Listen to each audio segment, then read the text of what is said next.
Shinseki may have stepped down, my next guest does not believe his resignation will solve the problems with the VA and says fixing this mess ultimately falls on President Obama. Joining me now from the Republican Leadership Conference in New Orleans is Utah Senator Mike Lee. Senator, thank you for being here. Now, you were one of the senators that did not call for Shinseki to step down, but do you agree with the premise that this whole system, the whole system of the way that the VA is set up, the government-run healthcare, single-payer system, is a mess? It doesn't work. It's a mess that doesn't work, and the thing speaks for itself. The results speak for themselves here for the fact that this system doesn't work.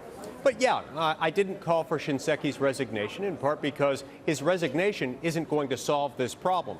What's going to solve the problem is aggressive digging, figuring out what happened, what went wrong, why it happened, and how we can unwind it, how we can get out of this mess. That's what we've got to be focused on. Whether we do that under the leadership of Shinseki or someone else isn't going to make a material difference. What's going to make a material difference is what policies we adopt moving forward to guarantee this never happens again. What would you suggest?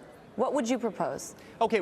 One measure of which I'm an original co-sponsor in the Senate is Senate Bill 2013, sponsored by Marco Rubio.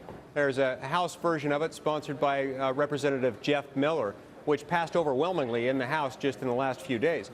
And what it would say is that the Secretary of the Veterans Administration needs to have the authority to fire or demote anyone for performance-related reasons, even senior executive service employees, based on their performance, based on their non-performance. That by itself would make a huge difference. And right now, in many instances, the Secretary lacks that authority. That's a big problem.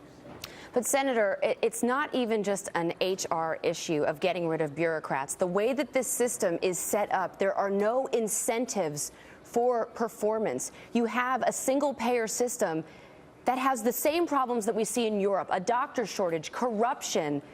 Would you support any kind of vouchers or, I've said on the 5, perhaps a charter hospital program for our veterans, something at least to give our veterans an option besides just this failed socialistic system?